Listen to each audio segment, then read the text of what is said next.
Bonsoir. C'est l'histoire d'un chien qui s'appelait Amour et qui vivait au Danemark auprès de son maître, le professeur Lunden. Lequel professeur Lunden était un grand ami de Hans Christian Andersen, l'auteur des célèbres contes. Et ce professeur Lunden était très malade. Il souffrait de phtisie. C'était une maladie dont on mourait généralement et les médecins envoyaient en général les malades vivre sur la côte d'Azur ou en Italie. Voilà donc notre professeur qui quitte le Danemark, qui demande à son grand ami Andersen de garder son chien. Il donne régulièrement de ses nouvelles. Quand les nouvelles sont bonnes, le chien va très très bien. Mais quand le chien est abattu, quand il n'a plus d'appétit, quand il reste prostré toute la journée, immanquablement, la prochaine lettre du professeur apportera de très mauvaises nouvelles. Voici que ce chien, justement, est comme ça depuis plusieurs jours. Et une nuit, il monte dans la chambre de Andersen, il lui lèche la main, il le réveille et il se met à pleurer. Andersen se dit « Tout est fini ». Et le lendemain, il s'habille de noir et à ses proches qui lui demandent pourquoi, il dit « Le professeur est mort la nuit dernière », ce qui devait être vérifié dans les jours suivants. Que s'était-il passé? Télépathie, vision à distance, toujours est-il que ce chien semblait informé heure par heure de l'évolution de la maladie de son maître à des milliers de kilomètres de là. Alors vous l'aurez sans doute deviné, c'est entre autres sujet à ces étranges pouvoirs de certains animaux que Mystère va s'intéresser ce soir. Mais auparavant, bien sûr, comme à l'accoutumée, le programme de notre soirée en quelques images. Perdu au fond de la forêt, le chat Zuma est introuvable. Il apparaît en rêve à son maître qui le retrouvera à l'endroit précis qu'il avait vu dans son sommeil. Victime d'un accident de voiture, Vicky est devenue épileptique. Mais elle a pu reprendre une vie normale grâce au chien Harley qui la prévient toujours des crises qui vont la terrasser. Au cœur de la Bretagne, la légendaire forêt de Brocéliande, celle de Merlin l'Enchanteur et de la fée Viviane, toujours le théâtre de phénomènes étranges. 12 mai 1970. Le corps presque entièrement carbonisé de Ginette Kazmierzak est retrouvé. Il se serait embrasé de lui-même sans qu'on y mette le feu. C'est le mystère de la combustion spontanée. Voyage aux portes de la mort. Ils sont des milliers à en être revenus. Ils ont tous vécu la même expérience. Où sont-ils allés? Qu'y a-t-il au bout de ce tunnel? Voilà donc le programme de notre soirée, avec en plus un reportage, je vous le signale tout de suite, très intéressant sur une voyante française qui a une pratique tout à fait originale de la voyance. Et puis naturellement, en fin d'émission, le journal de Mystère, on retrouvera Marielle Fournier. Mais tout de suite, notre première histoire, l'histoire de Zuma, le chat de la famille Bernard. Un regard énigmatique, insondable. L'un des plus séduisants mystères de la création, le chat. Vénéré comme un dieu dans l'Égypte ancienne, il symbolisa plus tard en Europe la sorcellerie. Il nous fascine depuis toujours. Indépendant, intelligent, indomptable, il inspire l'adoration ou la crainte. Car certains pensent que le chat est médium, qu'il a le pouvoir de lire dans les pensées et même de nous transmettre les siennes. Il est certain que le chat a des moyens de perception, ce qu'on pourrait appeler le sixième sens, beaucoup plus développé que nous-mêmes. Ce sixième sens des chats, Raymond Bernard en a fait l'extraordinaire expérience une nuit d'avril 1965. Pendant son sommeil, son chat, qui était perdu dans une forêt à 150 km de là, est entré en contact avec lui. Ce que Raymond Bernard va vivre cette nuit-là, ce n'est pas un rêve ordinaire, et il ne l'oubliera jamais.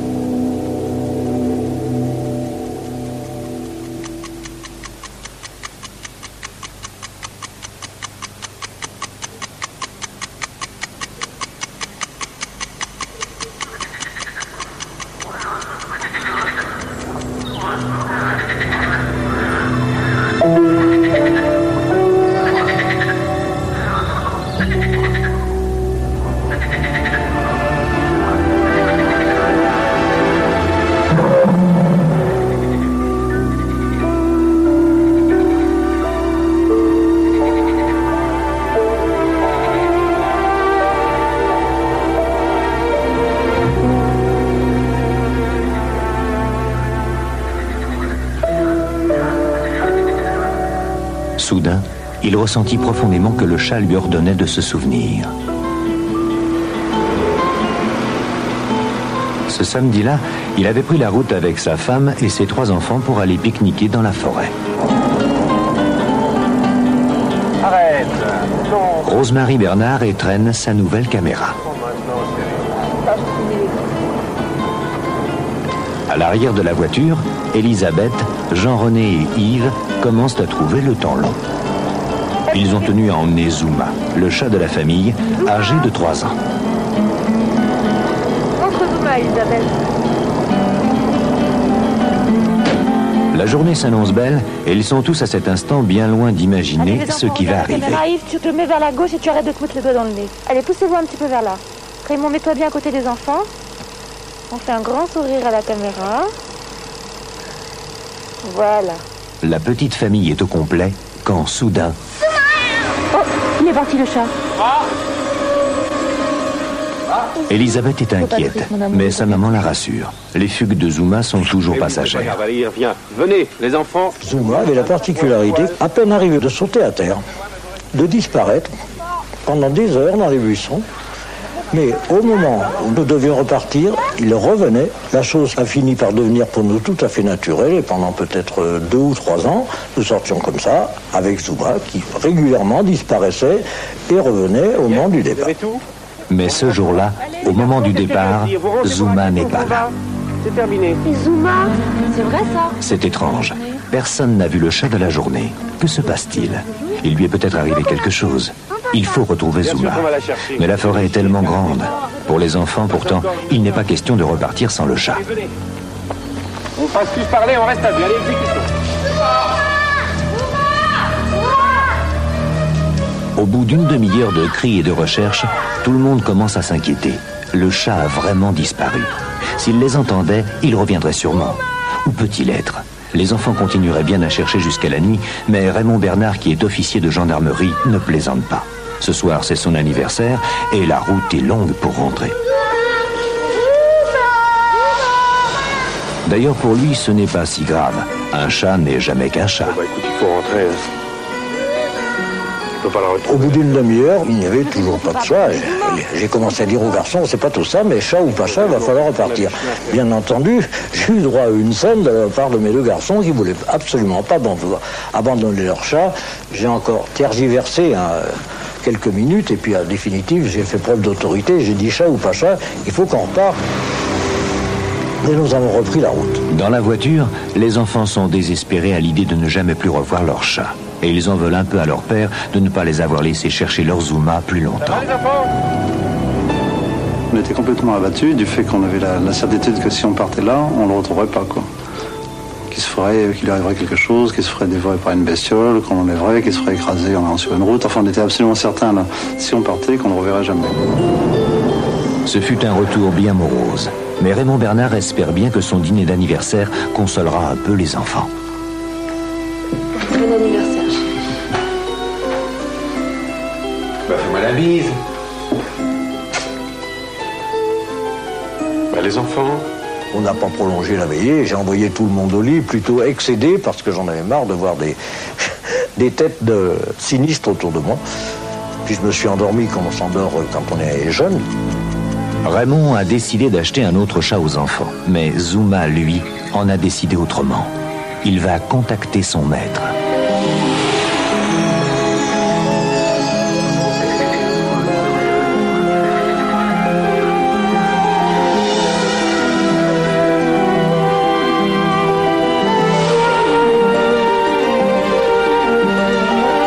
Pourquoi m'as-tu abandonné?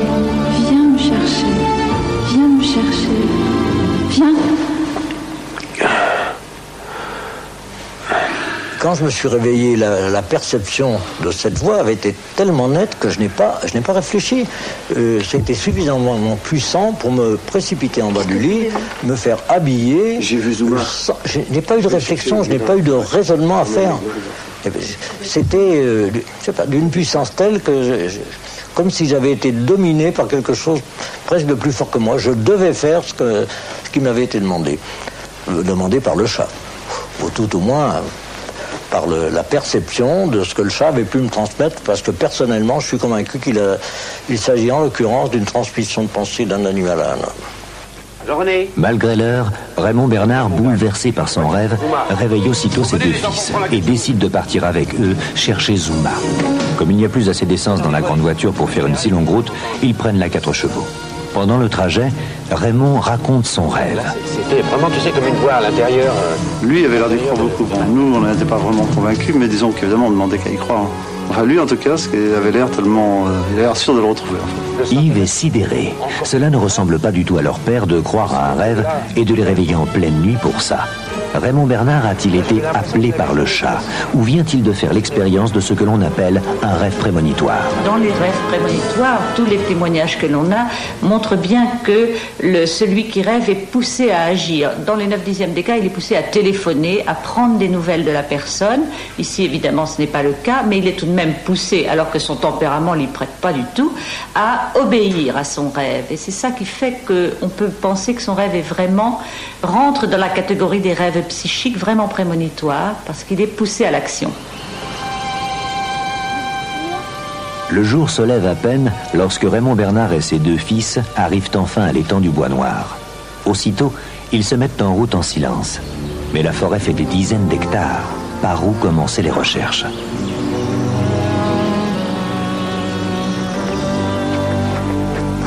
Curieusement, Raymond Bernard se sent guidé. Il n'hésite pas vraiment.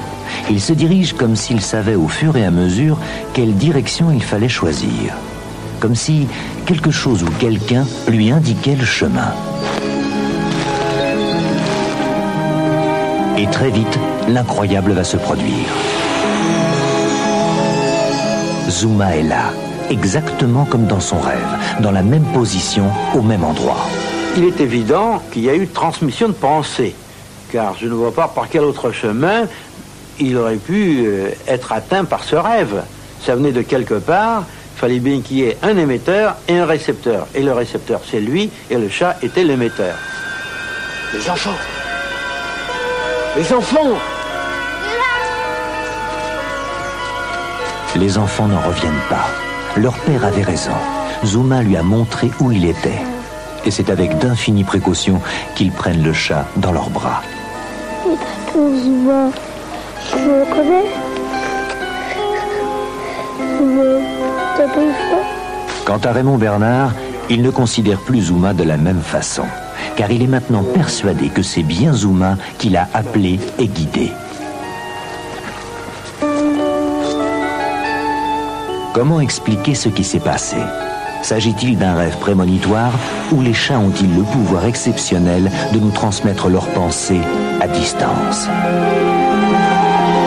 On comprend effectivement, quand on a vécu une aventure pareille, que sa vie après en soit complètement transformée. Raymond Bernard, malheureusement, a été dans l'impossibilité d'être parmi nous ce soir, mais nous tenons vraiment à le remercier, parce que c'est lui qui nous a adressé cette histoire, un mystère, et c'est même la première histoire envoyée par un téléspectateur que notre émission ait pu retenir et reconstituer. Bien, avec moi maintenant, Michel Klein, que vous avez vu dans le film, vétérinaire qu'on ne présente plus, Robert Delaroche, qui a écrit un très très beau livre, L'histoire secrète du chat, et Vincent Rousselet-Blanc, journaliste. Michel Klein et Robert Delaroche, vous qui êtes des spécialistes du chat, il y a eu communication entre Zuma et son maître, Raymond Bernard. C'est incontestable. Dans quel sens, on l'ignore. Mais la première question que je voudrais vous poser, c'est est-ce qu'il s'agit d'un cas isolé ou est-ce que des histoires de ce genre, on en connaît beaucoup? Robert Delaroche? Ça m'est arrivé, pas forcément dans le sommeil, mais dans la veille aussi, je pense, et je trouve très séduisant le fait que le chat puisse avoir accès à notre psychisme. Peut-être, pourquoi pas? Après tout, c'est un animal de compagnie dont nous sommes très proches. Pourquoi ne pourrait-il pas nous communiquer de cette façon? Qu'est-ce qui vous est arrivé à vous? Eh bien, un jour, j'étais à la campagne où je vis souvent. Nous avions plusieurs chats à l'époque et tous les trois sont partis se promener comme toujours. Il faisait très mauvais temps. 2 des chats sont rentrés et le 3e, au moment de leur donner à manger, n'était toujours pas là. Alors toute la famille est partie un petit peu de tous les côtés. On appelait, mais il pleuvait, il y avait du vent, c'était impossible d'entendre un chat miauler. Et je ne sais pas pourquoi, vraiment je ne pourrais absolument pas le dire. Je suis resté absolument sans bouger, sans penser à rien dans un coin dans la maison, en me disant vraiment j'attends. Ce que j'attendais, je ne le savais pas.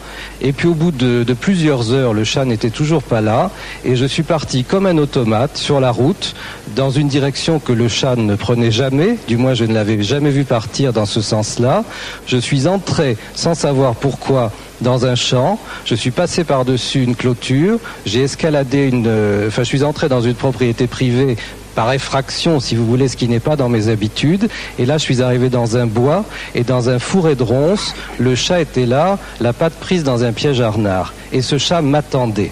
Il était là, il m'a regardé arriver, je l'ai libéré de ce piège à renard, je l'ai pris dans mes bras et je l'ai ramené à la maison. Il n'avait aucune chance de s'en tirer si je n'avais pas eu cette espèce d'appel qui correspondait pour moi à une sorte vraiment de vide.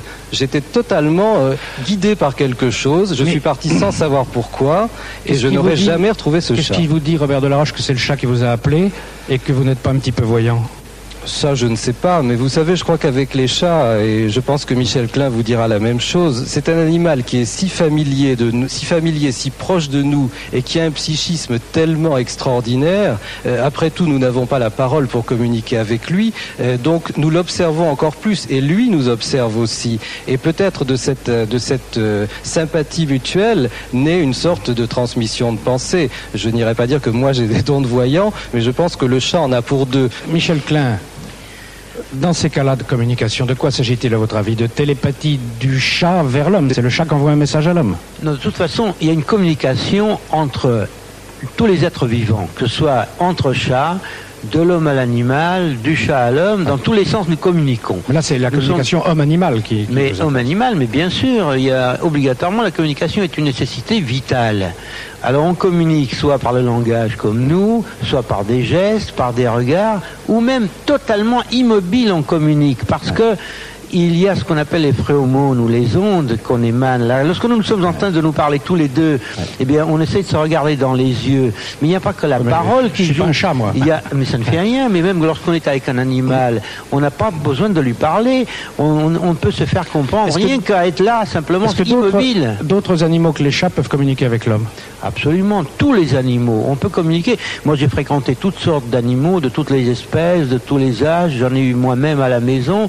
Des chats, des chiens, des lions, tigres, etc., beaucoup d'autres. Eh bien, je communique quotidiennement avec mes patients, parce que sinon, il arrive souvent, par exemple, enfin, je pourrais vous raconter des histoires jusqu'à demain matin, même jusqu'à après-demain, des histoires de ce genre qui peuvent prouver justement d'abord l'existence de la communication et ce qu'on appelle la télépathie. C'est-à-dire que sans geste, sans rien, nous transmettons nos pensées. Comment se fait-il que ce chat aurait donc communiqué avec celui qui, dans cette famille, a finalement été le premier à l'abandonner?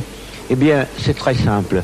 Il n'y a qu'à observer que si, par exemple, vous êtes un certain nombre d'invités dans une maison où il y a un chat ou une chatte, et puis dans l'assemblée des invités, il y a quelqu'un qui n'aime pas les chats, eh bien, vous verrez que le chat va aller renifler un peu tout le monde, et il ira s'asseoir sur les genoux de celui qui ne l'aime pas, ou tout au moins qui le croit ainsi et qui l'affirme.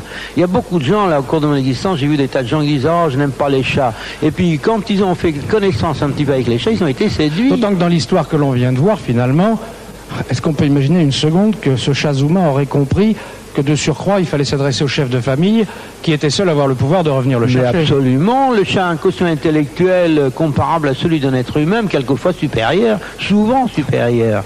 Mais bien sûr. Mais oui, mais les animaux... Il lui manque somme toute que la parole. Que les animaux sont bêtes, les animaux ne sont pas bêtes. Je voudrais maintenant qu'on aborde avec vous un autre aspect de la relation homme-animal, et on va en parler beaucoup plus avec Roussel Blanc, mais j'ai un autre film à vous montrer, qui est un film merveilleux, en ce sens qu'il illustre là les capacités d'assistance que l'animal a envers l'homme. C'est une histoire exemplaire aussi des étranges capacités de certains animaux. C'est l'histoire de Vicky et de son chien Harley.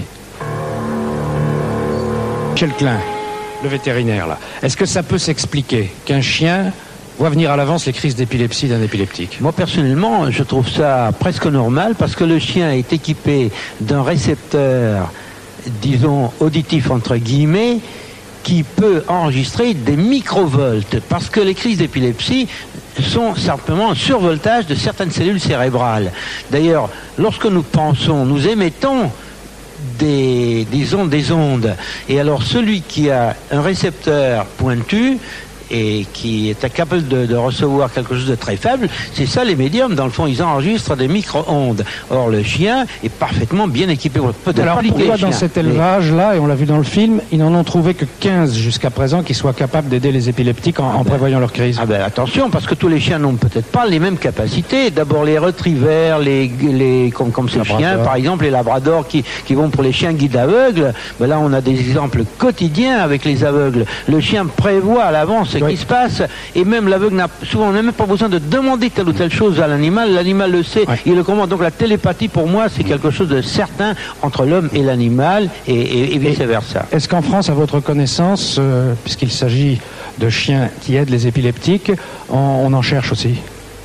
Michel Klein, vous savez pas? Je ne pense pas qu'à l'heure actuelle, on ait des chiens pour l'épilepsie. On a des chiens et d'autres animaux qui font ce qu'on appelle, de l'assistance pour toutes sortes de handicapés, et puis aussi pour une thérapeutique. D'ailleurs, cette thérapeutique, la zoothérapie, elle a commencé au Canada.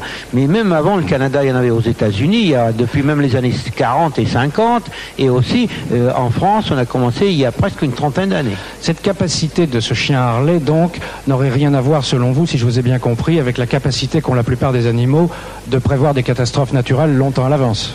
Il y a certainement quelque chose de très mystérieux, parce que les animaux ont certainement des équipements physiologiques qui nous dépassent et qu'on a du mal à comprendre. Parce qu'effectivement, ils ont le sentiment de la prémonition, ils savent prévoir un événement, ils savent prévoir un mort à l'avance. Alors là, vraiment, je ne peux pas l'expliquer. Par contre, pour ce qui est des catastrophes naturelles, les tremblements de terre, on sait que, par exemple, même les vaches sont capables de sentir des vibrations que nous, on ne sent pas encore. Les sismographes n'enregistrent pas. Et même les sismographes, oui. Bon, revenons à la zoothérapie. Alors, vous, Vincent Rousselet-Blanc, vous êtes journaliste, vous avez écrit un livre qui s'appelle Les animaux guérisseurs, vaste enquête sur la zoothérapie. Bon, zoothérapie, ça mérite quand même une petite explication. Oui, c'est thérapie facilitée par l'animal. C'est peut-être un peu plus couramment employé en France. Bon, c'est simple, c'est l'utilisation de l'animal comme assistant pour aider à créer un lien entre un malade et le thérapeute qui des fois ne peut pas se faire sans l'animal. Indépendamment du caractère fonctionnel d'aide à la vie quotidienne que les animaux peuvent apporter à un malade, on va y revenir, est-ce qu'un animal peut guérir un malade? Tout dépend de la maladie. On ne va pas dire que l'animal va guérir un autiste. Il va certainement l'ouvrir sur le monde extérieur, ce qui est déjà énorme. Oui, un autiste, c'est quelqu'un qui est muré en lui-même et qui ne communique pas avec l'extérieur. Bon, on a vu les expériences avec les dauphins, avec des enfants autistes, où on a vu des enfants qui s'éveillaient. Tout dépend déjà de la relation entre l'animal et l'enfant. Il ne faut pas que l'enfant ait peur. Il faut que l'animal soit aussi réceptif. On dit que les dauphins émettent des ondes acoustiques qui transpercent la peau, que la peau n'est pas une barrière, donc qui permettent de sonder l'enfant qui est en face, ou le patient, le malade, ou la personne qui n'est pas malade, parce que ça c'est valable avec tout le monde. Donc on peut pas dire que ça marche à tous les coups, mais il y a des résultats. Et du coup les Américains, les Canadiens, maintenant les Français se mettent à faire des recherches beaucoup plus scientifiques sur ces relations. Et cette histoire-là, avec les chiens pour épileptiques, ça me rappelle celle de Boris Levinson, qui, début des années 50, soignait un enfant autiste, et il n'avait aucun résultat avec. Et Boris avait un chien dans son cabinet, et le chien s'est approché de l'enfant, a tourné autour, l'a reniflé, et a commencé à jouer avec l'enfant. Et l'enfant a joué avec le chien. Et ça a permis de faire un lien entre le psychiatre et l'enfant. L'animal a permis. Cet enfant a récupéré la parole. Il a récupéré déjà son désir de s'ouvrir sur le monde extérieur, et il a fait beaucoup de progrès. Et où en est la recherche à l'heure actuelle ? Quels sont les problèmes qu'on cherche à résoudre prioritairement dans la relation thérapeutique homme-animal ? Je crois que le problème déjà à résoudre, c'est d'utiliser l'animal. C'est que c'est pas trop encore ancré dans les mentalités françaises, parce qu'on se cache un peu derrière des problèmes d'hygiène, des problèmes. On attend que ça marche ailleurs. C'est vrai que c'est un peu délicat d'utiliser des animaux pour soigner des malades. Donc il faut des structures, il faut de l'argent. Messieurs, merci. Je suis sûr que nous serons amenés à nous revoir un jour dans un autre numéro de Mystère. On espère.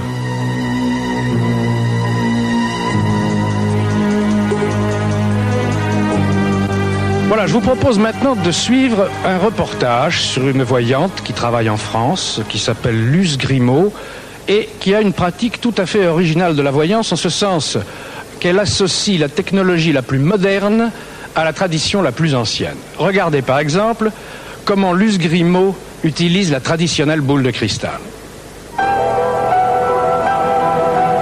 Depuis toujours, certains croient que le cristal peut délivrer des informations sur notre avenir. Aujourd'hui, en France, une femme, Luce Grimaud, expérimente une nouvelle forme de voyance grâce aux images qu'elle arrive à capter sur bande vidéo en filmant une boule de cristal. Une découverte faite il y a environ 5 ans, alors qu'elle prenait des photos d'un ami. Ces images pourraient-elles être filmées? Luce tente l'expérience et les résultats sont surprenants. Depuis l'enfance, je lis dans les êtres. Depuis 15 ans, dans le cristal, directement. Et depuis 5 ans, dans le cristal, sur photo et bande vidéo. Bonjour.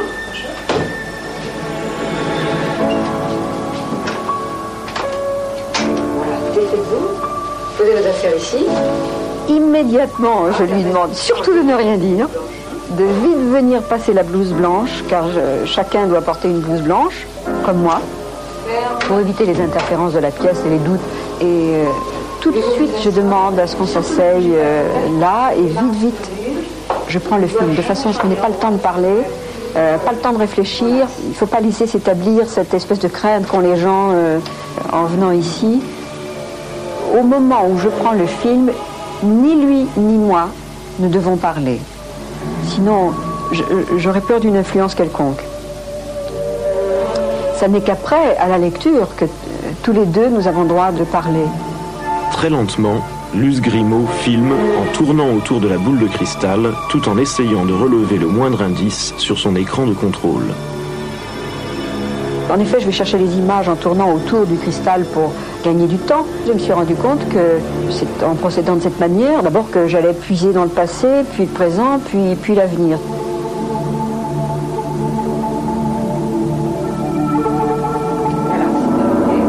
Alors maintenant, je vais débarrasser de votre blouse.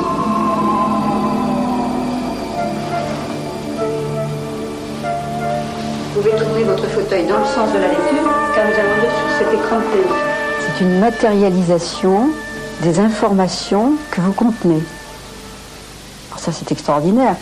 Voir et revoir ces informations-là, alors que jusque-là, tout était impalpable et tellement angoissant pour les voyantes, c'est aller puiser dans votre inconscient, qui contient toutes vos informations, et même celles, quelquefois, de votre entourage, c'est aller puiser là des informations, les livrer par la visualisation au conscient. Oui, qui est là. Le fait qu'il soit gris me gêne un tout petit peu, parce qu'un contrat risque de se faire, mais avec certaines réticences. Il y a des images quelquefois qui sont très claires, qui sont par exemple des êtres et qui peuvent être reconnus par les intéressés, pas par moi, parce que souvent je ne les connais pas. Mais quand ça devient un symbole, alors c'est vrai qu'il faut maîtriser la lecture. Vous avez un cadre lumineux ici. Alors, ce cadre lumineux vous annonce sur le plan professionnel quelque chose de très agréable, professionnel ou matériel, parce que le 4, c'est le nombre du carré, de la terre, du matériel. Donc, en plus, c'est accompagné du 5, il y a sûrement une évolution et le tout est lumineux. Donc, on vous annonce quelque chose de bien. Le supercherie dénote une volonté de tromper. Je la sens, encore une fois, très honnête, cette dame. Donc, je ne pense pas qu'elle ait la volonté. Bon, elle a peut-être trouvé cette astuce de filmer, que ça lui donnait quelque chose qui était un support favorable à sa voyance. Et elle a dit, tiens, c'est une nouvelle approche de voir dans le cristal ou dans cette décomposition lumineuse un certain nombre de choses. Mais moi, je n'ai pas vu des images surnaturelles. Là, ça n'a rien à voir. C'est la décomposition de la lumière qui vous donne des tas de choses. Avancer image par image, c'est normal que ça donne un certain nombre de formes, de couleurs, que vous n'êtes pas capable d'interpréter, mais que je laisse le soin à cette personne de le faire. C'est à Marseille, sur le tournage d'un téléfilm, que nous avons retrouvé le comédien Raymond Pellegrin, très intéressé par ce phénomène.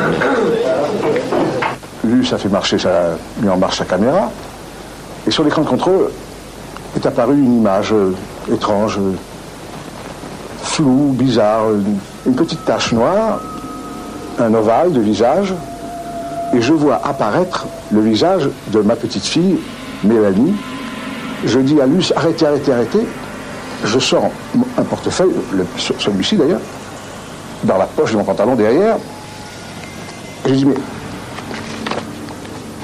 regardez, sur l'écran est apparu ça. Vous entendez ça? Là, j'ai commencé à avoir des sueurs froides. Alors. Les cheveux noirs, regardez les yeux. Raymond Pellegrin n'était pas au bout de ses surprises. Quelques instants après, c'est le visage de sa sœur qui s'inscrivait dans le cristal. Regardez les maxillaires. Et surtout, regardez sous le menton, cette espèce de support un peu sombre. Je ne veux pas raconter toutes les maladies de ma famille, de ma sœur qui était très malade de la colonne vertébrale. Tout ça est apparu à l'écran. Cette image ressemble à sa sœur. Et sa sœur a porté pendant longtemps une minerve et a des problèmes de colonne vertébrale depuis très longtemps. Mais qu'en pensent les scientifiques ?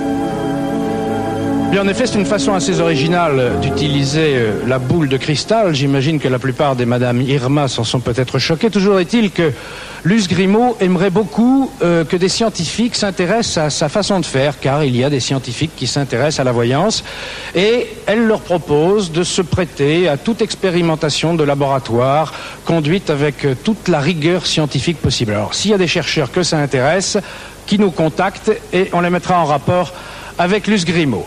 Voilà, restez avec nous. La suite de Mystère dans quelques instants après la page de publicité.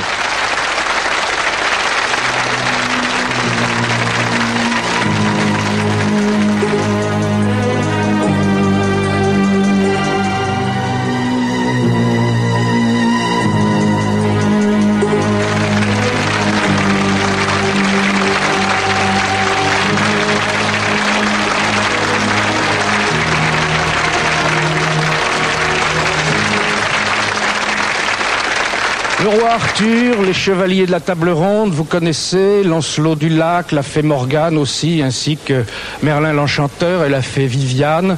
Autant de héros et d'héroïnes de notre mémoire collective qui appartiennent soit à la légende, soit à l'histoire, on ne sait plus très bien d'ailleurs.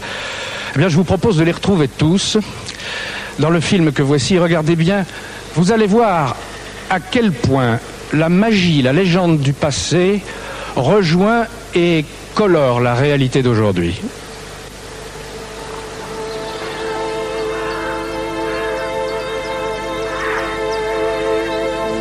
Brocéliande, forêt magique, forêt hantée par le souvenir de la légende du roi Arthur. Brocéliande, au cœur de la Bretagne, l'un des lieux les plus étranges du monde qui recèle le tombeau de Merlin l'Enchanteur. Forêt de fées, d'elfes et de farfadets. C'est le temple de la tradition celtique.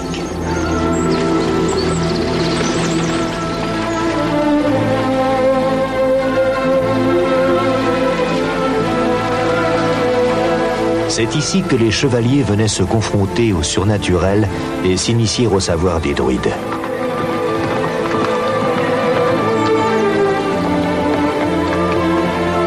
Ils y venaient aussi pour montrer leur bravoure, combattre et vaincre au péril de leur vie. Brocéliande, une forêt où aujourd'hui la légende vit toujours. La forêt de Brocéliande, quelque part, c'est toute la nature de la péninsule armoricaine qui vient à nous, qui vient à moi, à travers cette forêt de Brocéliande. Et en plus, de là vient précisément tout ce légendaire, tous ces êtres humains ou semi-divins qui hantent la forêt de Brocéliande viennent à moi à travers cette eau, cette lande, cette forêt, cette nature. De nombreuses personnes disent y rencontrer encore des créatures merveilleuses surgies du passé. C'est un endroit où l'eau est comme de l'huile, c'est quand même très très magique. Et c'est un petit peu sortant de l'eau que justement s'est passée cette forme. Je ne peux pas dire que ce soit réellement une forme humaine, on ne peut pas dire ça, mais ça fait comme une sorte de voilage, comme quelque chose de très éthéré, qui est blanc, et on a l'impression que ça évolue, vous voyez, dans l'air, comme un nuage poussé par le vent. Bon, on peut appeler cette forme la Dame Blanche, mais très voilée, très éthérée. Cette Dame Blanche serait la fée Viviane, celle qui, dans les contes, habitait un château de cristal au fond du lac. Certains l'ont vue danser dans les clairières.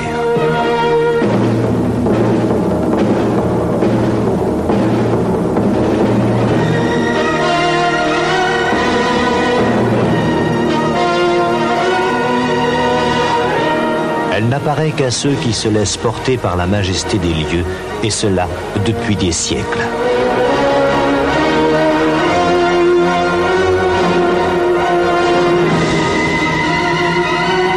L'un de ses endroits préférés est la fontaine de Barenton, où Merlin venait faire tomber la pluie.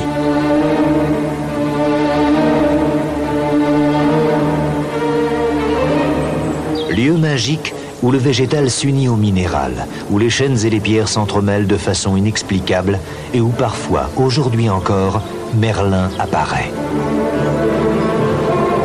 Serge Henneman a vécu cette expérience.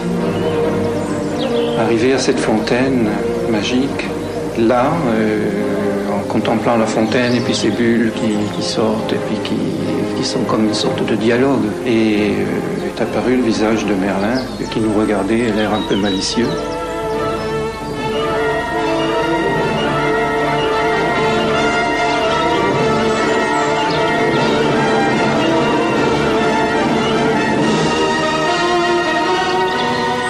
Et bon, il y avait une sorte de communion entre nous et le lieu, et ce visage apparaissant, on a eu comme une impression de paix et de calme qui nous est tombé dessus et qui nous a mis en totale harmonie avec le lieu. Mais Merlin est partout dans cette forêt, hein, on le rencontre à tous les détours de chemin, et c'est très intéressant. Merlin, le sorcier de la métamorphose, qui se transforme à son gré en feuillage, en arbre ou en animal. C'est en jetant de l'eau sur le perron de cette fontaine que Merlin faisait pleuvoir. Un geste magique qui aurait encore tous ses pouvoirs. Incrédules, des historiens ont tenté l'expérience. Quelque chose de vrai. Écoutez, c'est produit pendant des années. Et ça s'est produit encore récemment. Quelques années.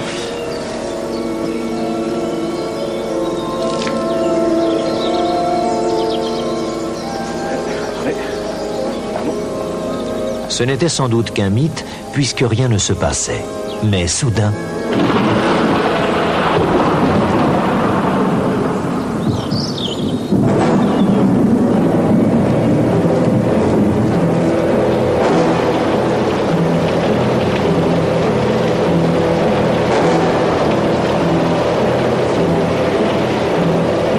Les textes disent qu'il suffisait de jeter de l'eau de la fontaine sur le perron de Merlin pour provoquer un orage.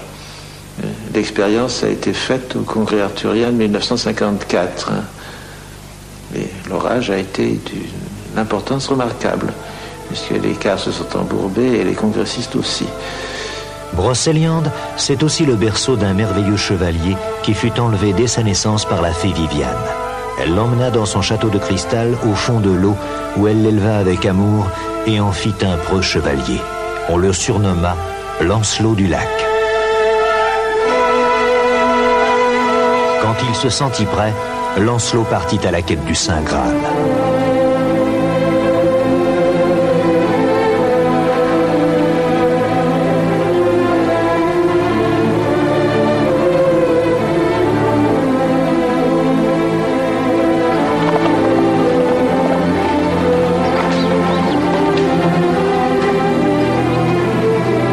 C'est aussi dans ces bois que les elfes et les korrigans ont trouvé refuge. Des gnomes malicieux qui s'occupent de la forêt. On les croit imaginaires et pourtant certains affirment les avoir vus.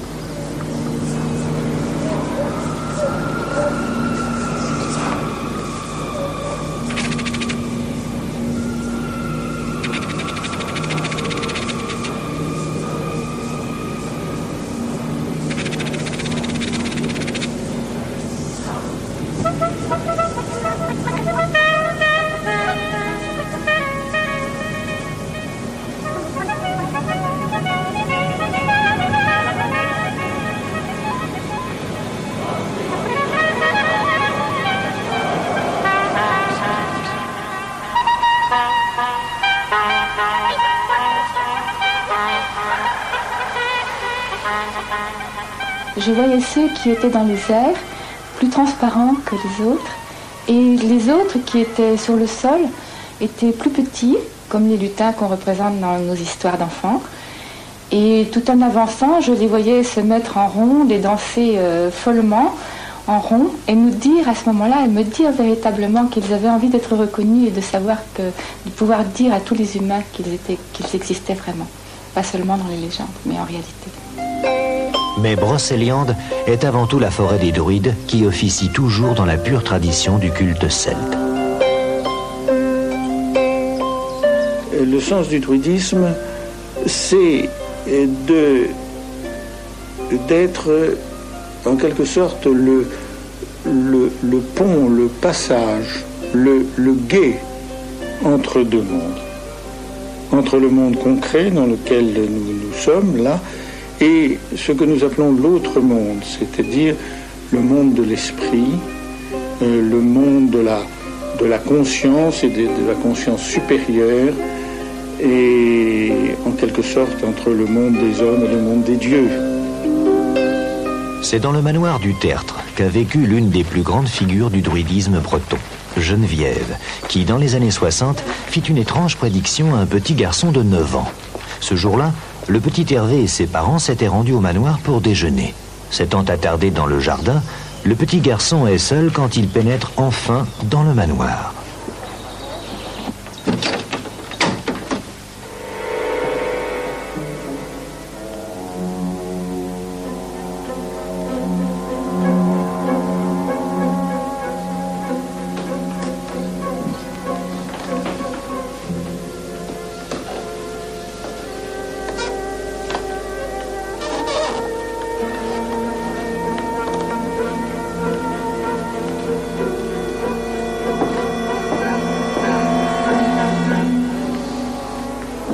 Un jour, cette maison sera à toi. Ne l'oublie jamais. Je rentre et une très vieille femme me prend par le col, me soulève et me dit « Il n'y a que toi un jour qui aura ma maison ».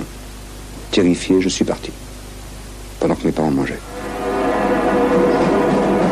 Hervé n'a pas vraiment compris ce que la druidesse lui a dit. Mais elle lui a fait peur. Bouleversé, il court se cacher dans les bois. Ce n'est que 30 ans plus tard que la prédiction se réalisera. Alors qu'il traverse la forêt pour se rendre sur la côte bretonne, la voiture d'Hervé tombe en panne. Il se dirige vers la seule lumière qu'il distingue dans la nuit, celle d'une grande demeure enfouie dans le brouillard.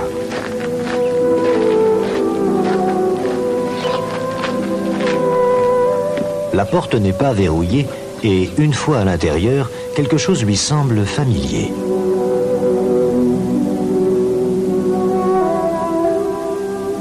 La première chose qui m'a fait me souvenir de ça, c'est l'odeur. L'odeur du bois, l'odeur des murs. Et cette maison a une odeur particulière. Et en fait, c'est une vibration. Cette maison a une vibration particulière. Et c'est cette vibration que j'ai ressentie, qui était la même que celle que j'avais rencontrée 30 ans avant. Hervé va passer la nuit au manoir et en se réveillant, il va prendre une décision surprenante. Et le lendemain matin, j'ai fait une chose qui est très impolie. En descendant l'escalier, j'ai vu 2 personnes, un homme et une femme. Et je leur ai dit, est-ce que votre maison est à vendre? Et ils m'ont dit, mais oui, c'est à vendre. Je leur ai dit, j'achète. Je n'avais rien, aucun moyen. Hervé va tout mettre en œuvre et il va réussir à acheter le manoir. Parfois, il loue des chambres à des hôtes de passage. Mais un soir, il va recevoir une étrange visite. Et je vois devant moi un homme très grand, très vieux, tellement noueux que je l'appelle le Grand Chêne. Tu me reconnais? Je ne l'avais jamais rencontré et je le connaissais sans l'avoir jamais vu. D'un coup, il rentre en transe, il se met à parler à la dame qui est sur le tableau, à Geneviève. Non! Non!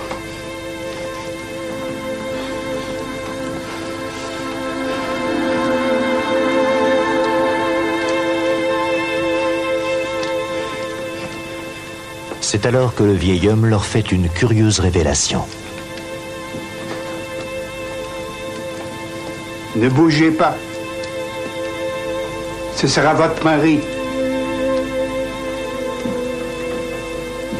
Et il est reparti comme il était venu. Et depuis, j'ai épousé cette femme. Et je vis ici avec elle. Et on a un enfant qui est le premier enfant né au manoir depuis 2 siècles. Depuis lors, Hervé et Martine ont appris à connaître la magie de Brocéliande. Dans la forêt, le lieu qu'ils préfèrent, c'est le Val sans retour, le domaine de la fée Morgane.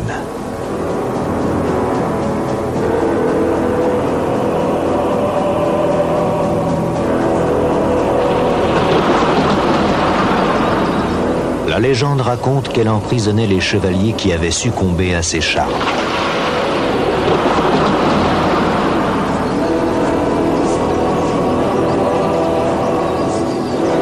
Ils ne pouvaient fuir le Val sans retour. Un mur invisible les y retenait.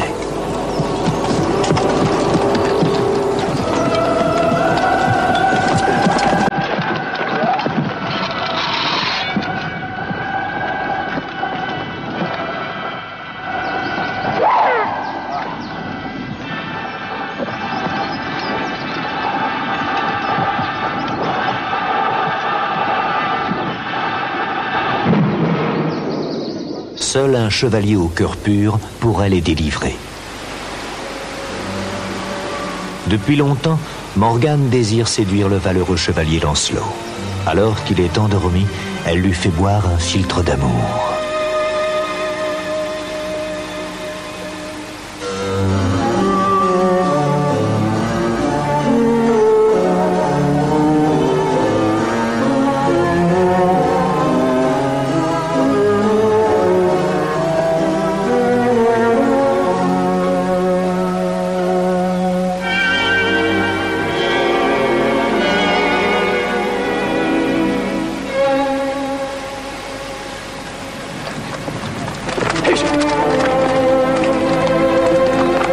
Lancelot ne cédera pas.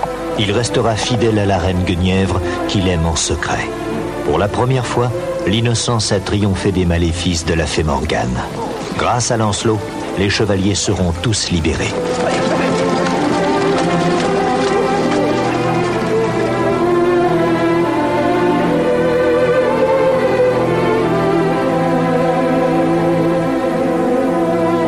Forêt de légende, Brocéliande est encore aujourd'hui une forêt magique dont les mystères continuent de nous étonner. À mes côtés, pour prolonger ce court-métrage absolument merveilleux, Uderzo, co-créateur du célèbre Astérix avec le défunt René Goscinny, et quand je dis Astérix, et du Druide Panoramix également. Michel Raoult qui est universitaire et qui a écrit un très gros livre sur, vous me corrigerez si je me trompe dans le titre, les druides, les sociétés initiatiques, celtiques contemporaines à l'université de Rennes, je crois que c'est cela. Et puis, je ne savais pas qu'il en existait, un druide, car vous êtes druide. On doit vous appeler Gwenland le Squezec, c'est cela ? C'est ça, exactement. Bon, alors, je m'adresse aux druides.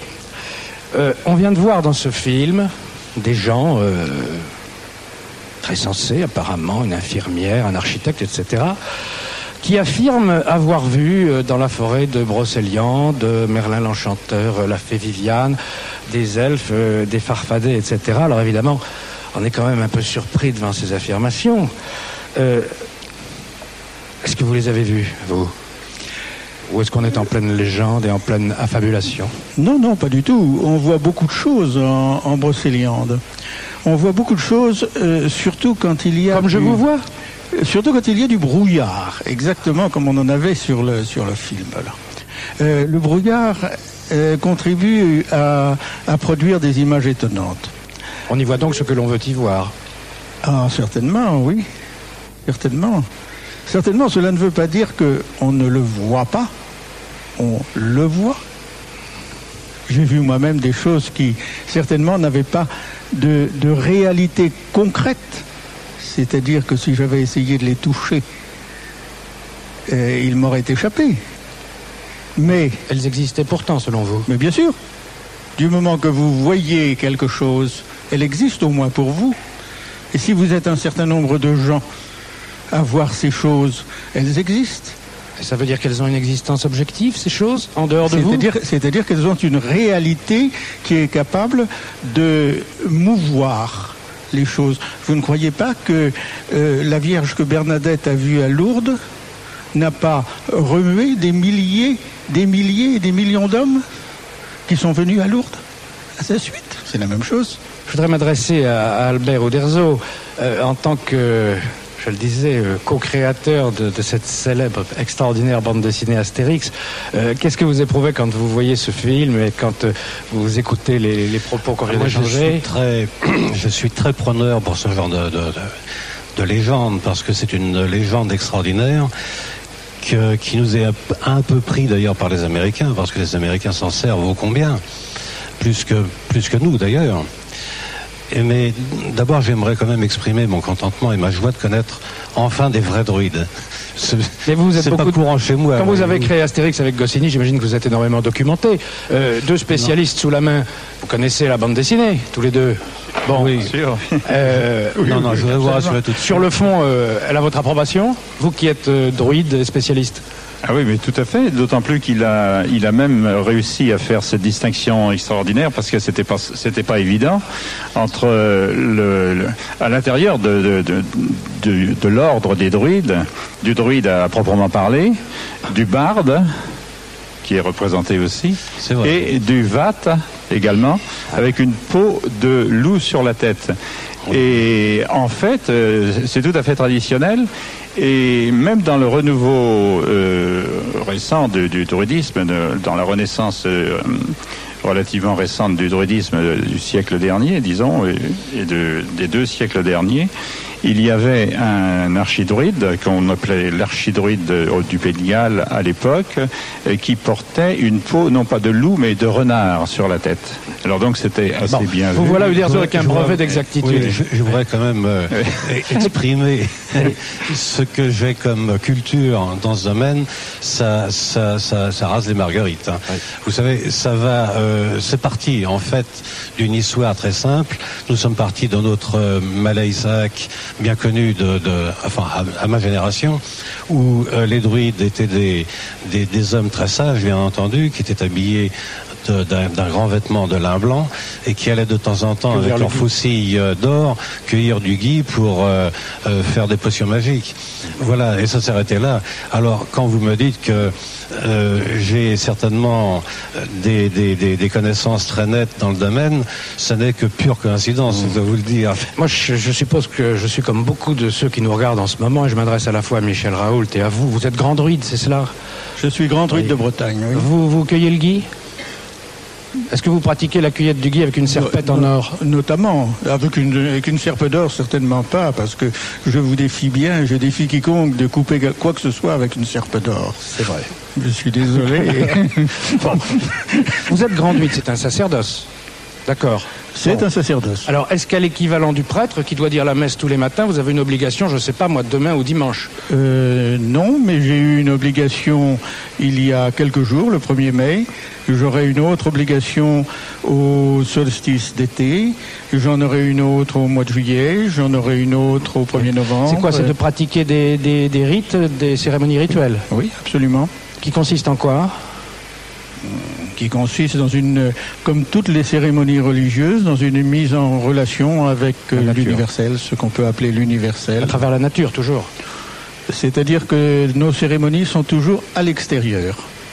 Ce n'est jamais dans un temple, ce n'est jamais à l'intérieur, c'est toujours à l'extérieur, c'est toujours en contact avec la nature. Pourquoi est-ce qu'on a le sentiment que, à l'instar de la franc-maçonnerie d'ailleurs, on se cache d'adhérer à votre mouvement? Il y a pourtant des druides célèbres. Oui. Donnez-nous des noms. Il y a la famille royale d'Angleterre qui fait partie de la Gorsaise de Bretagne. Titre honorifique, non? De Grande-Bretagne. Non, c'est pas seulement un titre honorifique. Attendez, je vais vous dire, c'est beaucoup plus que cela. Ça fait vraiment partie de la famille royale. Et la famille royale, parce que vous savez, il y a des traditions. Le prince de Galles, alors il est druide automatiquement? Le prince de Galles, par exemple, puisque j'allais vous le lire, le prince de Galles a été il a été fait prince de Galles par l'archidruide du Pays de Galles. dont le vénérable grand druide de Bretagne est le correspondant, le premier adjoint, disons, de l'archidruide du Pays de Galles. Churchill était druide, m'a-t-on dit. Alors, en ce qui concerne Churchill, Winston Churchill a été initié en tant que druide, mais dans une autre catégorie de druides. Si je voulais devenir druide, ou tout au moins connaître un peu le savoir des druides, vous pourriez m'enseigner le druidisme ? Il faudrait que vous me le demandiez. Il y a un certain nombre d'épreuves, si je puis dire, pour entrer en druidisme. On n'entre pas en druidisme comme ça. Il faut d'abord, évidemment, ressentir vraiment un certain appel, mais il faut aussi être choisi. Pour ressentir l'appel, il faut être informé. Oui, il faut être informé, d'accord, mais justement, il faut faire un effort de recherche. Et il y a un certain nombre d'épreuves à passer. Par exemple, il y a des gens qui nous écrivent. Enfin, tout dépend des groupes, puisque, évidemment, je vous ai dit qu'il y a beaucoup de groupes, mais dans certains groupes, ça se passe de cette façon-ci. Je ne vais pas trahir un secret, mais une personne écrit en disant je suis intéressé par le druidisme, je vous écris parce que j'ai eu votre adresse comme ci, comme ça, qu'est-ce qu'il faut faire, j'attends votre réponse avec impatience, etc. Eh bien, cette personne, on ne lui répond pas.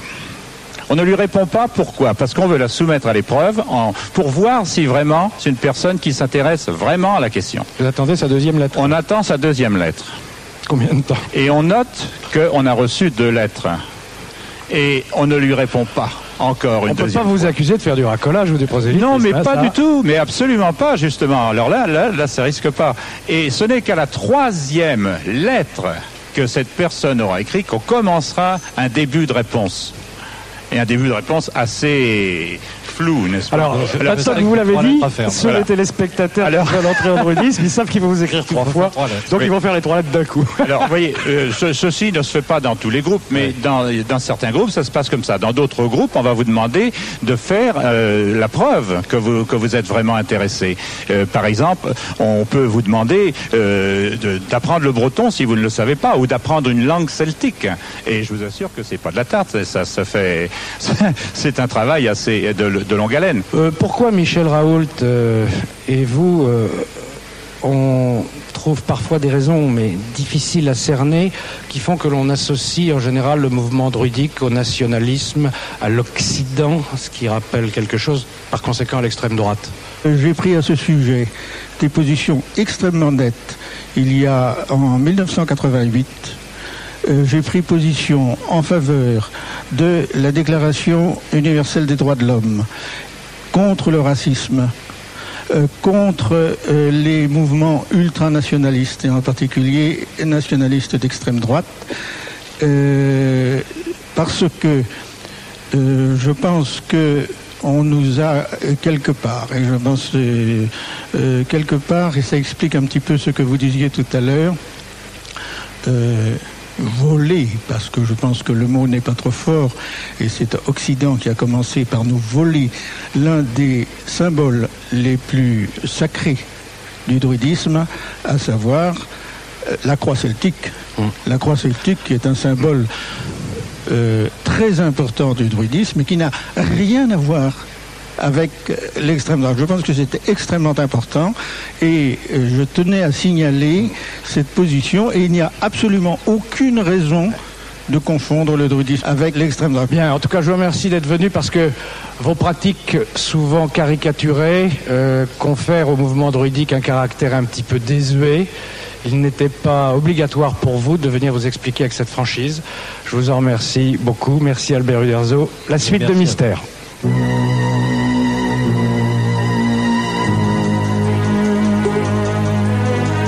C'est certainement l'une des énigmes les plus troublantes de l'univers du paranormal.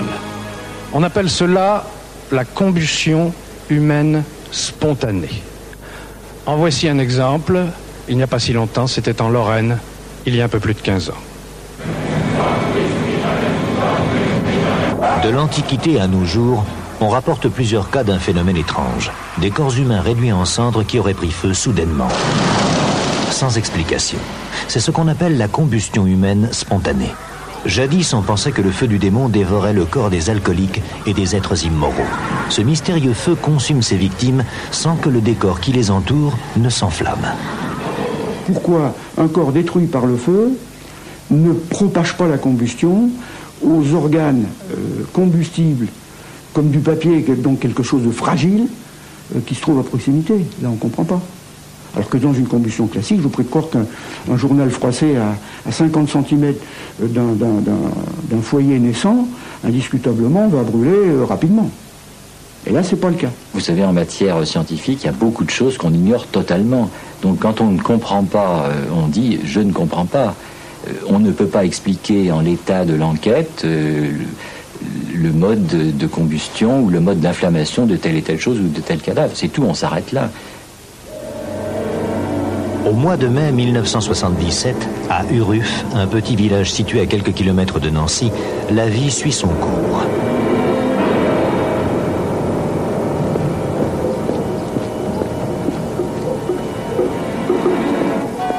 Ginette Kasmierzak est veuve. Elle a perdu son mari qui a péri dans d'atroces souffrances à la suite d'un coup de grisou. Seule, elle vient régulièrement passer quelques jours chez son fils Alain, instituteur au village.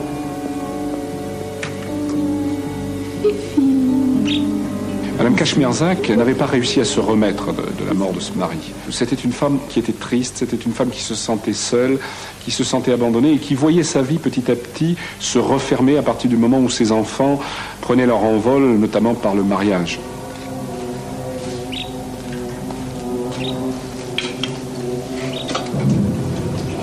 C'est long les fifis. Ils ont soif les fifis. Ici, tous les habitants ont l'habitude de se coucher de bonne heure, car la journée à l'usine de cristallerie commence à 5 heures du matin.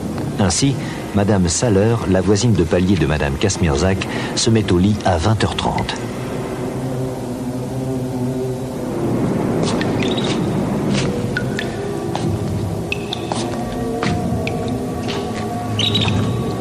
Elle s'endort paisiblement, sans se douter que quelque chose de terrible se prépare.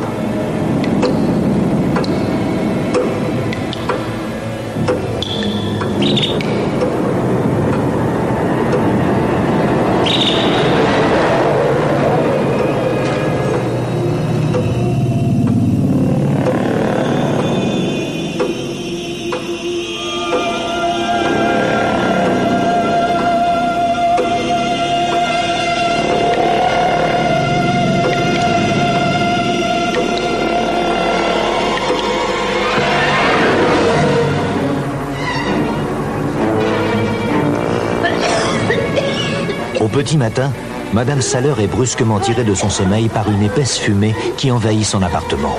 L'odeur est insoutenable. À l'arrêt du bus, Mark Young, pompier volontaire, est alerté par les cris de Madame Saller. Il doit briser la vitre pour pénétrer dans l'appartement dont la porte est fermée à double tour. Ce que Mark va découvrir, il ne l'oubliera jamais.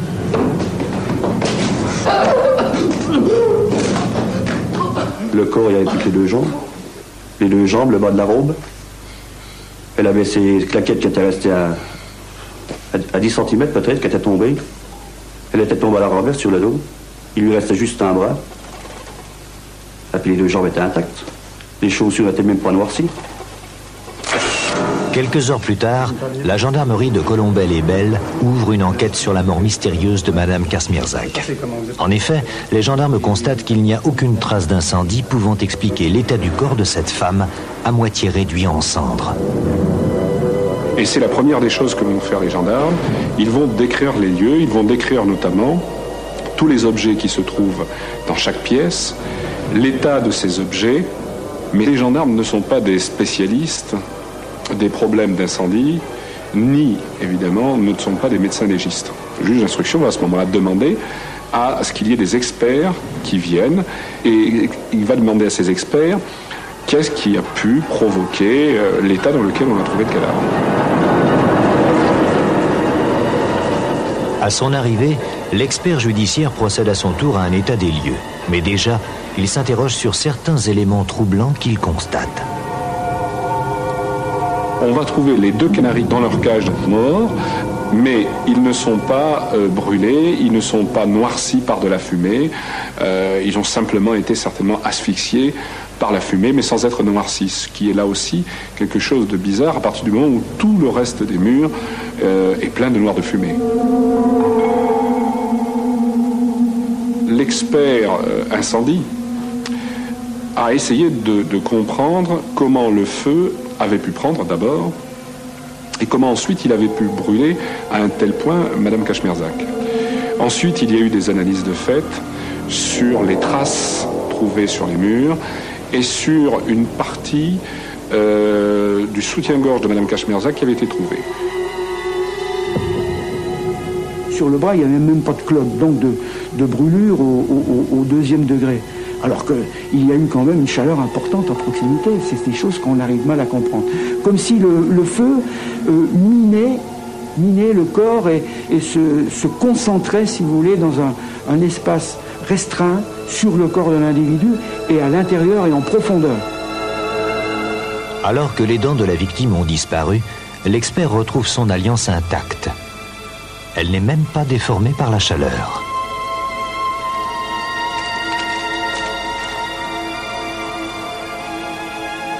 La cuisinière était un élément qui était important puisqu'il y avait une bouteille de butane.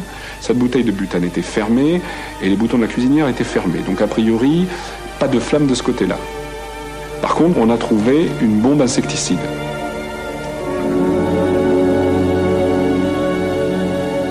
Elle était tombée sur le sol, la bombe elle-même était tombée sur le sol, et le bouton pressoir était, lui, sur la gazinière. Ce qui est intéressant pour cette bombe, c'est qu'il y avait du noir de fumée sur la hotte, sauf sur l'emplacement où se trouvait la bombe. Ce qui voudrait dire, a priori, que cette bombe n'a rien à voir avec la mort de Madame Kachmirzak. Consciencieusement, l'enquêteur inspecte chaque recoin de l'appartement pour trouver un indice. Il est particulièrement intrigué par une robe en très bon état, presque neuve, qu'il retrouve dans la poubelle. La question qu'on se pose, c'est suicide, c'est accident, c'est meurtre, c'est autocombustion. Donc il fallait essayer de trouver les personnes qui avaient les derniers vus ou entendus Madame Kachmirzak. Étape par étape, la gendarmerie tente de reconstituer l'emploi du temps de Ginette Kachmirzak avant le drame. D'après les dépositions, elle était toujours en vie à 19h30, puisque Éric Léonard l'a vue.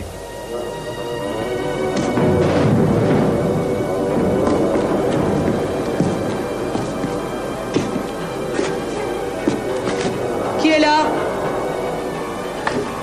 Oui? Bonsoir madame. Qu'est-ce que c'est? Alain est là? Non, il est à Nancy. Je pensais. Non. Demain, il rentre demain. D'accord. Bon. Au revoir.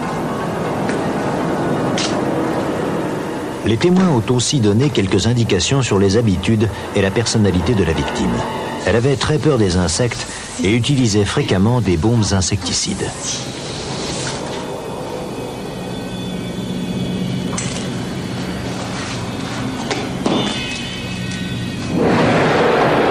C'est en général vers 20h que Madame Kachmirzak faisait sa toilette avant d'aller se coucher. Et pourtant, ce soir-là, elle va bizarrement changer ses habitudes. Elle va jeter sa robe neuve dans la poubelle, puis s'habiller comme si elle devait recevoir une visite ou sortir.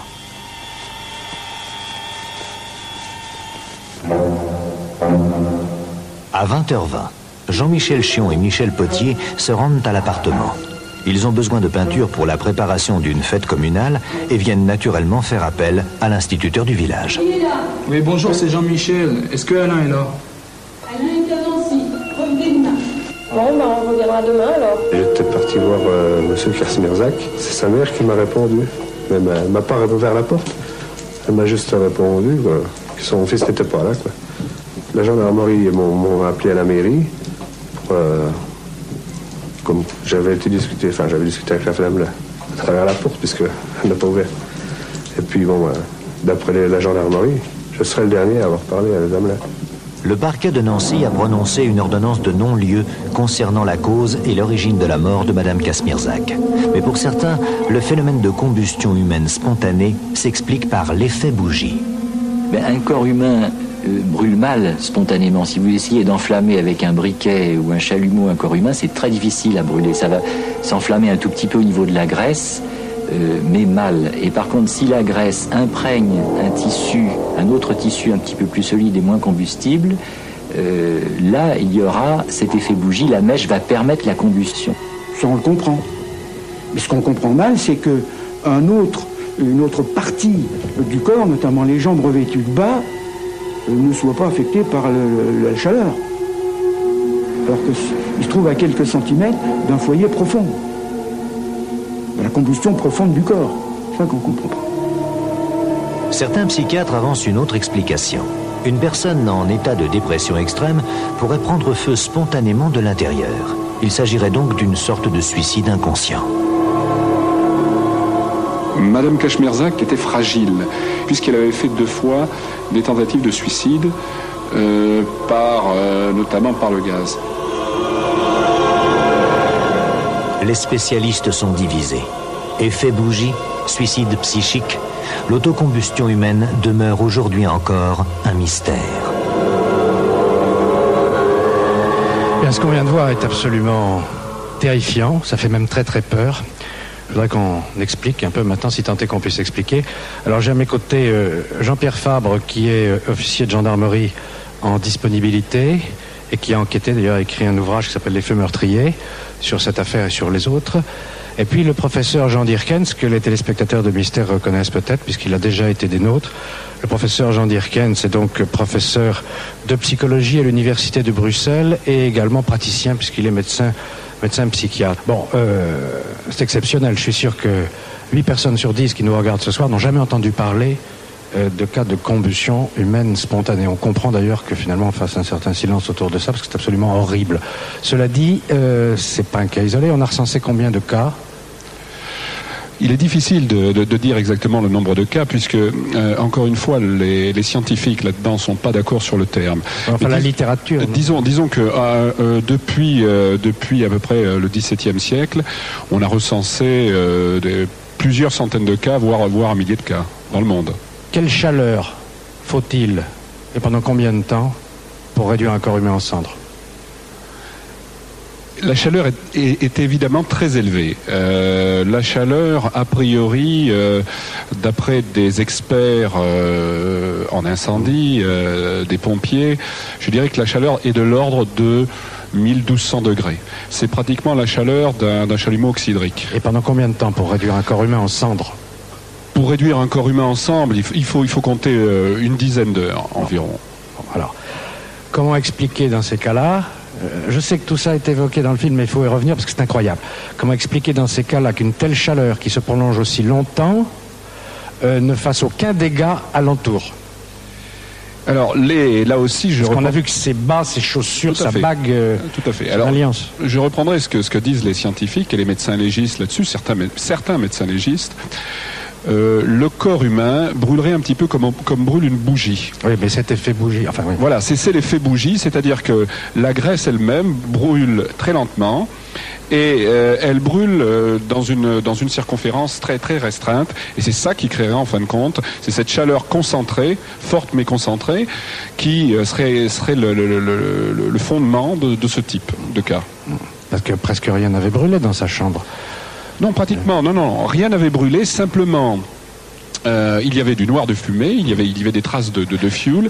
Sous le corps, nous avions le parquet qui avait brûlé, et puis alors les fils électriques avaient fondu, mais l'électricité n'avait pas brûlé. Justement, autre mystère, les dépôts de suie, ils se répartissent drôlement, il n'y en a pas partout.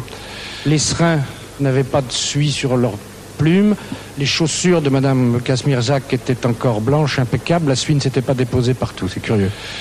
Oui, c'est curieux. Si c'était pas curieux, je dirais que ce n'est pas un mystère, et c'est vrai que c'en est un. Il y a d'autres mystères d'ailleurs dans cette affaire. Pourquoi par exemple les bas n'avaient pas bougé alors qu'on a vu tout à l'heure que la température est considérable. Vous imaginez des bas de nylon avec la température équivalente à celle d'un chalumeau qui brûle le thorax, le tronc, une partie du bassin, et les bas de nylon ne brûlent pas. Ça défie le bon sens. C'est vrai, c'est un des mystères, encore une fois, et il ne faut pas oublier non plus qu'il y avait un bras qui était totalement intact, le bras droit intact, et là aussi c'était très net et très tranché. Alors, l'origine de ce feu qui apparemment s'allume tout seul, brûle sans apport extérieur, qui est très circonscrit et qui est capable de réduire un être humain en cendres. Alors, vous êtes là justement pour répondre à cette question. L'origine de ce feu, je rappelle que vous êtes professeur en psychologie, c'est déjà donner un élément de la réponse. Est-ce que ce feu n'a pas une origine psychique? Mais je ne sais pas s'il faut parler d'une origine réellement psychique ou parapsychologique ou liée à une certaine, entre guillemets, énergie subtile qui pourrait exister à certains moments. On a parlé de poltergeist déjà précédemment dans l'émission qui a eu lieu concernant l'épilepsie qui était prévue par les chiens. On peut se souvenir que pour certains parapsychologues, le poltergeist arrive chez des gens qui ont éventuellement ou qui auraient éventuellement... Professeur, je précise, poltergeist, c'est les esprits frappeurs. Enfin, d'une façon générale, c'est les phénomènes dont on peut attribuer l'origine à l'esprit. Des phénomènes matériels dont on peut attribuer l'origine à l'esprit. À l'esprit, ou tout au moins à quelque chose qui n'est pas matériel. Ce sont des objets qui se déplacent, qui se cassent, des armoires qui se déplacent. Et quelquefois des objets qui flambent. Qui ne sont pas... Et quelquefois des objets qui flambent. Et parfois des objets qui flambent, exactement. Ou parfois des barres qui se courbent également. Vous avez vu, vous, des combustions spontanées, mais pas humaines, hein, des combustions spontanées d'objets? Alors, je ne les ai pas vues au moment où elles se faisaient, mais je les ai vues par après, oui. Et comme toujours, dans ces phénomènes de poltergeist, dans ces esprits un peu farceurs, comme on les appelle, la combustion se fait au moment où on quitte l'objet des yeux. La personne passe dans le couloir et le mur est absolument intact. 2 secondes après, la combustion se fait. Il y a des cas où plusieurs policiers étaient dans la maison elle-même, et un cas célèbre où un policier prend un calendrier, met la punaise au mur, il se retourne et ce calendrier commence à flamber. Dans la plupart des cas, et Jean-Pierre Fabre pouvait peut-être nous le confirmer, on a quand même affaire à des profils psychologiques assez particuliers, hein. Oui, généralement ce sont des personnes âgées et des personnes seules. Souvent ce sont même des personnes qui, je dirais, sont un petit peu des asociaux, des gens qui sont un petit peu des marginaux, dus à un problème affectif. Par exemple, on l'a vu pour Madame Kachmirzak, qui était une personne qui avait perdu son mari et qui s'en était très mal remise. Ou alors aussi des gens, par exemple, comme des apatrides ou des gens venant de pays étrangers, peut-être ayant eu du mal à s'adapter en France. Et c'est vrai que dans les derniers cas que j'ai recensés, il y a un certain nombre de gens de cette catégorie-là. Je voudrais qu'on termine quand même, c'est tellement terrifiant ce qu'on vient de voir, je voudrais qu'on termine quand même par rassurer ceux peut-être qui pourraient légitimement s'inquiéter, parce que statistiquement, c'est un cas sur plusieurs milliards, non? Oh, je pense que c'est extrêmement rare. Quand on parle de plusieurs centaines de cas, je pense que c'est beaucoup moins. On croit parfois qu'il y a des combustions spontanées, c'est simplement un accident, une cigarette qui est tombée, quelque chose de cet ordre. Je crois qu'il y a extrêmement peu de cas bien suivis à ce niveau-là, et par conséquent, il ne faut pas s'inquiéter outre mesure. Merci Jean-Pierre Richard, professeur d'Irkens. La suite de Mystère tout de suite.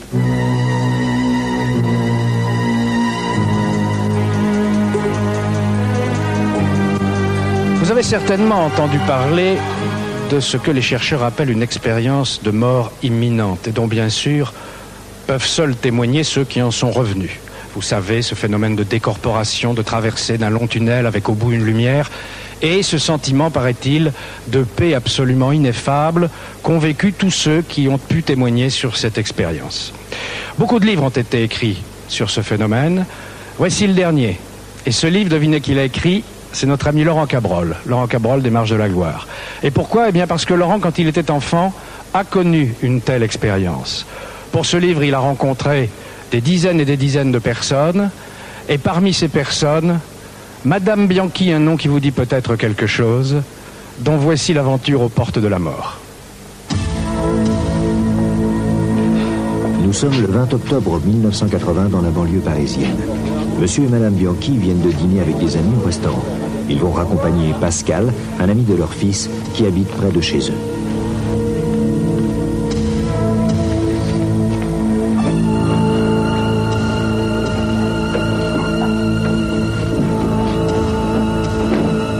repas était excellent et l'humeur joviale. Les Bianchi sont ravis de l'agréable soirée qu'ils viennent de passer.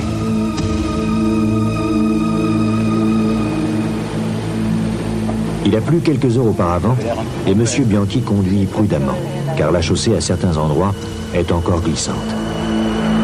Et tout à coup, c'est la catastrophe.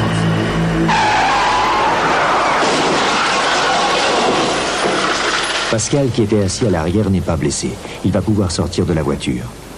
M. Bianchi semble inconscient. Ce que j'ai pensé, moi, c'est sortir de la voiture surtout, puis sortir les occupants. Alors j'ai sorti Mme Bianchi, puis après j'ai essayé d'aller voir M. Bianchi, le conducteur. Puis là, je voyais qu'il n'y avait rien à faire, il était carrément entouré de tôle. C'était dur à supporter, ça me faisait mal intérieurement. Surtout, on ne savait pas s'il allait vivre après ça, ou vu dans l'état où je l'avais trouvé. Heureusement, l'accident est survenu à quelques centaines de mètres d'une gendarmerie près de laquelle stationnait un véhicule du SAMU. Quelques minutes à peine après l'accident, les secouristes sont sur les lieux.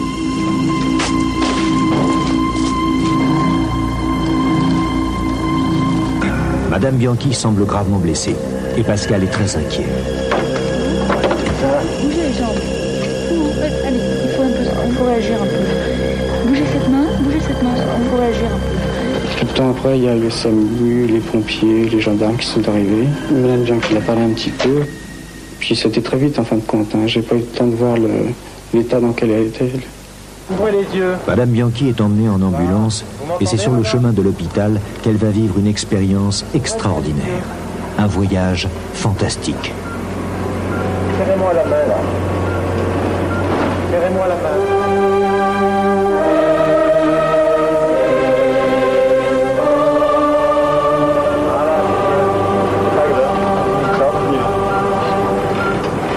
Serrez-moi la main, madame.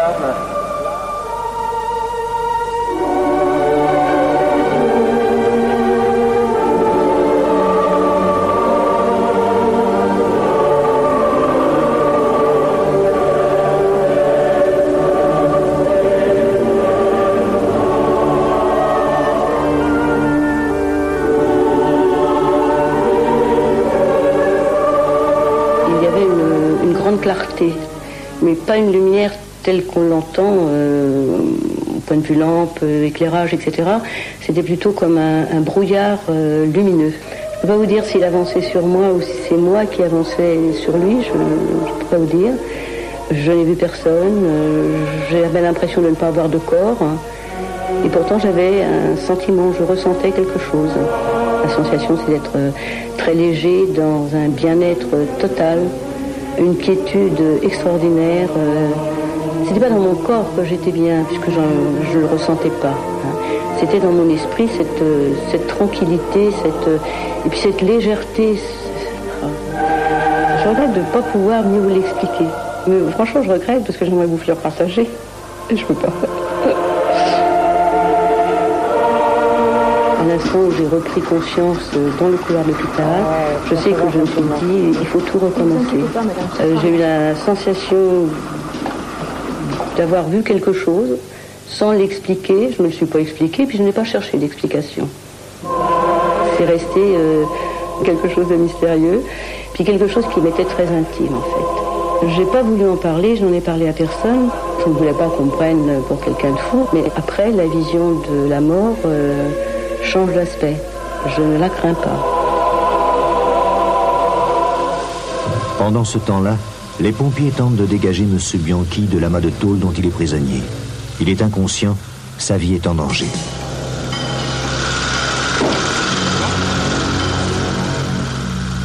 Et pourtant, lui aussi est en train de vivre une chose merveilleuse. Quel est ce brouillard lumineux vers lequel il semble s'avancer?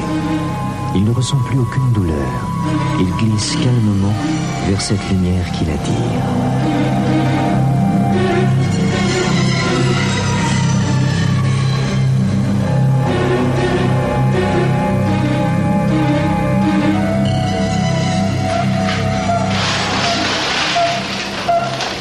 Je ne me souviens pratiquement de rien.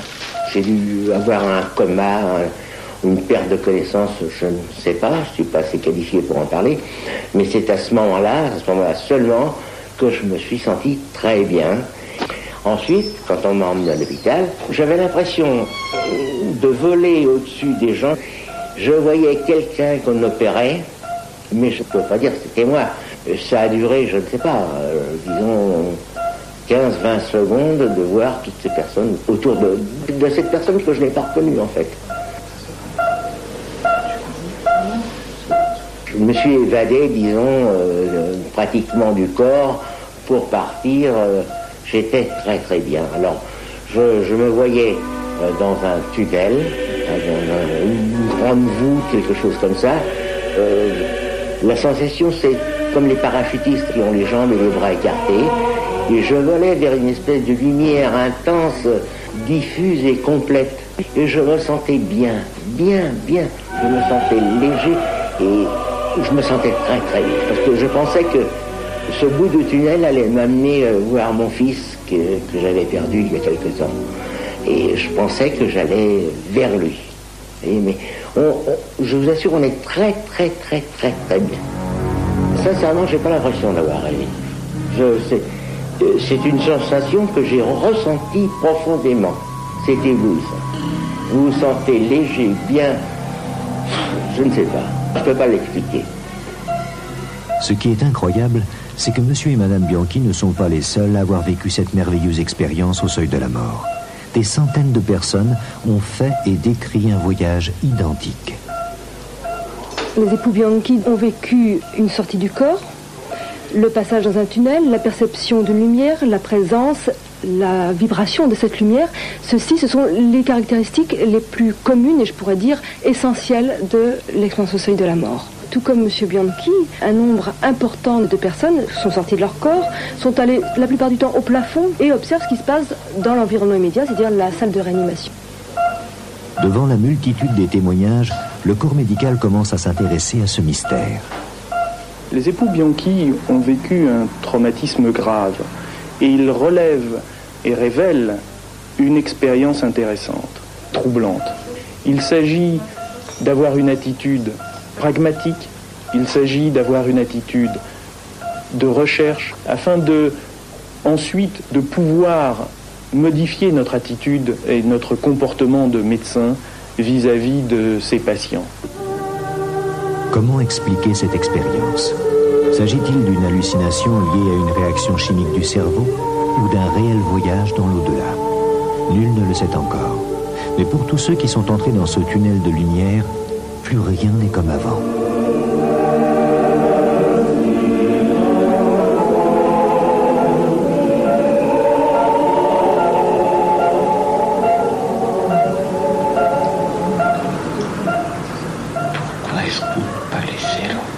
Au moment où je me suis réveillé, j'étais donc en réanimation. Je n'étais pas tellement content en fait. Et j'ai même dit, je crois que c'était la surveillante, j'ai dit vous auriez dû me laisser où j'étais tellement bien que vous auriez dû me laisser où j'étais. C'est difficile à expliquer avec des mots de tous les jours parce que c'est une sensation que l'on n'éprouve pas, j'allais dire, ici, dans notre environnement. C'est un bien-être extraordinaire, on se sent très léger et excessivement bien, mais vraiment très très très bien. 3 mois après ce terrible accident, accompagnée d'un ami, Madame Bianchi, qui se remet lentement de ses blessures, rend visite à son mari qui est encore en rééducation. Voilà votre femme. Madame Bianchi est inquiète. L'état de son mari demeure incertain et chaque fois qu'elle pénètre dans cette salle, elle revoit l'accident.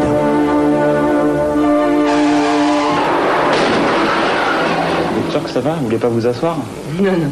C'est surtout pour lui que je m'inquiète. Monsieur Bianchi souffre de multiples fractures et la rééducation est difficile. David, mon mari, a été opéré plusieurs fois, donc j'allais le voir régulièrement à la maison de rééducation. Et un jour, lorsque je suis arrivée, il était très très déprimé, il avait vraiment le cafard. On venait de lui annoncer qu'il devait subir une énième opération. Et sa première phrase a été « J'étais dans un endroit très bien et j'aurais voulu qu'on m'y laisse, j'aurais voulu y rester ». Et alors, à ce moment-là, bon, je lui ai dit « Mais quel endroit ?» Je te jure. Si je devais rester estropié, j'aurais préféré rester là-haut.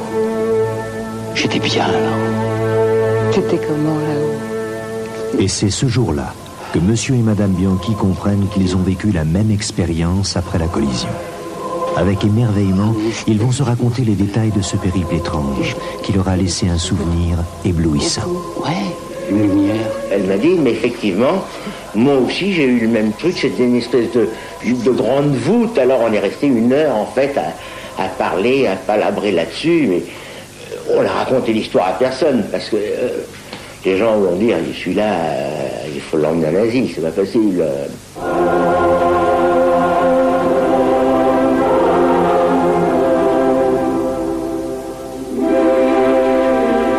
Par hasard, il y a peut-être un mois, j'ai appris que nous n'étions pas les seuls. Au contraire, il y avait pas mal de gens.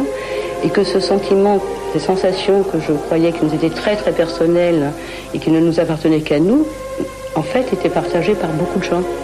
Et qu'à ce moment-là, ce n'était plus dévoiler quelque chose d'intime que d'en parler, puisqu'en fait, ça concernait pas mal de personnes. J'ai l'impression d'avoir fait un voyage qui arrivait aux limites, mais je ne suis pas passée de l'autre côté. Mais si la mort c'est ça, je signe demain.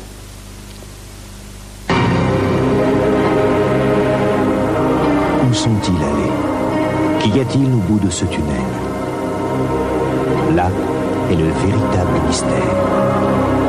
Avant de se séparer, Marielle, la dernière page de Mystère, Bonsoir. Le journal de Mystère. Alors quoi de neuf, Marielle, dans l'actualité de l'étrange? Eh bien, on va commencer avec les vampires. C'est très à la mode cette année avec Dracula, et puis ça donne le frisson. Parfait. Est-ce que vous croyez aux vampires? Non, pas du tout. C'est la légende, on peut dormir tranquille, mais la légende s'est bien inspirée de quelque chose au départ. On tient peut-être la clé du mystère grâce à un chimiste américain qui s'est intéressé de près à une maladie génétique rare, la porphyrie. Et devinez ce qu'il a trouvé, les signes, les symptômes de cette maladie s'apparentent de façon troublante aux caractéristiques des vampires. C'est-à-dire qu'un quelqu'un qui souffre de la porphyrie, il a besoin de sang? Il a besoin de sang, effectivement. Le vampire, effectivement, boit du sang, se nourrit de sang. Eh bien, ces malades ont besoin d'injections de pigments rouges. Autre exemple, le soleil. Vous savez que les vampires ne vivent que la nuit. Eh bien, les malades ne supportent pas le soleil. Ça peut provoquer des lésions graves. La bouche se rétracte, les gencives aussi, et les dents ressortent. Ça fait penser à quelque chose.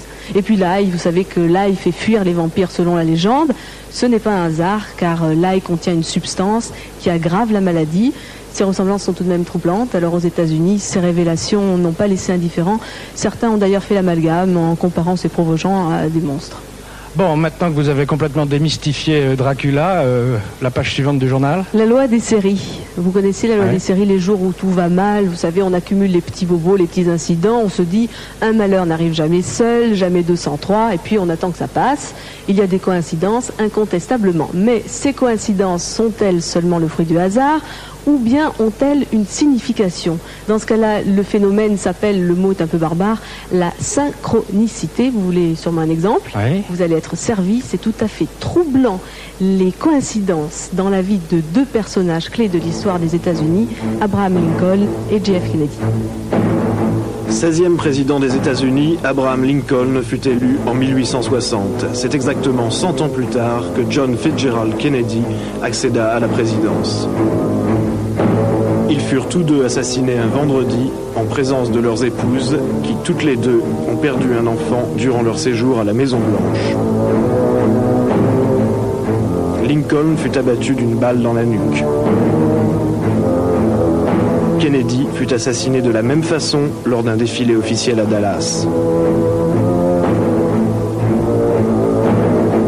Son meurtrier, Lee Harvey Oswald, tira d'une fenêtre de l'entrepôt de la bibliothèque municipale. Il fut arrêté dans un ancien théâtre où il s'était réfugié. Lincoln fut tué dans un théâtre et son assassin, John Wilkes Booth, s'enfuit dans un entrepôt où la police le retrouva. Booth, l'assassin de Lincoln, est né en 1839. Oswald, l'assassin de Kennedy, est né en 1939. Les 2 meurtriers ont été abattus avant d'être jugés.